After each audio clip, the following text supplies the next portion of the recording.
ಬುದ್ಧಿ ಮಾತಿದು ನಿನಗೆ ಸಿದ್ಧನಿರು ಸಕಲಕ್ಕಂ.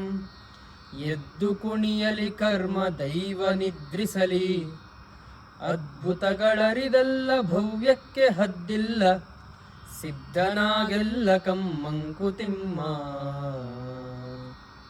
ಇವತ್ತಿನ ಕಾಲದಲ್ಲಿ ಒಂದು ಒಳ್ಳೆ ಬುದ್ಧಿ ಮಾತನ್ನು ನಮಗೆ ಗುಂಡಪ್ಪನವ್ರು ಹೇಳ್ತಿದ್ದಾರೆ. ಏನಪ್ಪ ಅಂದರೆ, ಎಲ್ಲದಕ್ಕೂ ಸಿದ್ಧ ಇರು ಅಂತ, ಎಲ್ಲದಕ್ಕೂ ರೆಡಿಯಾಗಿರ್ಬೇಕು ನೀನು ಅಂತ. ಎಷ್ಟೋ ಸಲ ನಾವು ಮಾಡಿದ ಕರ್ಮಾನುಸಾರ ನಮಗೆ ಕೆಲವೊಂದು ಸಿಗತ್ತೆ, ಕೆಲವೊಂದು ಸಿಗಲ್ಲ, ಅಥವಾ ಕಷ್ಟಗಳು ಬರ್ಬೋದು. ನಮಗೆ ದೇವರ ಸಹಾಯನೇ ಸಿಗದೇ ಇರ್ಬೋದು. ಪ್ರತಿದಿನ ದೇವ್ರ ಹತ್ರ ಬೇಡ್ಕೊಳ್ಳೋದು, ದೇವರೇ ಕಷ್ಟನೆಲ್ಲ ಹೋಗ್ಲಾಡ್ಸಪ್ಪ ಅಂತ. ಆದರೆ ಅಲ್ಲಿಂದ ಏನೂ ಉತ್ತರ ಬರದೇ ಇರ್ಬೋದು. ಇಷ್ಟೆಲ್ಲ ಆದರೂ ಕೂಡ ನೀನು ಸಿದ್ಧ ಆಗಿರು, ಯಾಕಂದರೆ ಏನು ಬೇಕಾದರೂ ಆಗತ್ತೆ ಅಂತ. ಇವತ್ತಿದ್ದಂಗೆ ನಾಳೆ ಇರಲ್ಲ. Time heels everything. ಅದರಿಂದ ಇವತ್ತೇನೋ ಕಷ್ಟ ಇದೆ ಅಂತ ಚಿಂತೆ ಮಾಡ್ತಾ ಕೂರಬೇಡ. ಒಂದು ಒಳ್ಳೆ ದಿನ ಬಂದೇ ಬರುತ್ತೆ, ಕಾಯ್ಬೇಕಷ್ಟೇ ನೀನು, ಆಯಿತಾ? ಮತ್ತು ಮಿರಾಕಲ್ಸ್ ಡೂ ಹ್ಯಾಪನ್ ಅಂತ ಹೇಳ್ತಾರೆ. ಮಿರಾಕಲ್ ಏನು ಬೇಕಾದ್ರೂ ಇವತ್ತಿಷ್ಟು ಕಷ್ಟ ಇರ್ಬೋದು, ನಾಳೆ ಎಲ್ಲ ಸರಿಯಾಗಿ ಬಿಡ್ಬೋದು. ಅದರಿಂದ ಆ ಒಂದು ನಂಬಿಕೆಯಲ್ಲಿ ಸಿದ್ಧನ ಕಾಯ್ತಾ ಇರೋಷ್ಟೇ. ಆ ದೇವರ ಒಂದು ಶಕ್ತಿ ಇದೆಯಲ್ಲ, ಅಥವಾ ನಾವು ಒಂದು ಏನು ನಂಬ್ತೀವಿ ಒಂದು ಶಕ್ತಿನ, ಅದಕ್ಕೆ ಅತ್ಯಂತ ಪರಮ ಅದ್ಭುತ ಶಕ್ತಿ ಅದು, ಏನು ಬೇಕಾದರೂ ಮಾಡುತ್ತೆ ಅಂತ.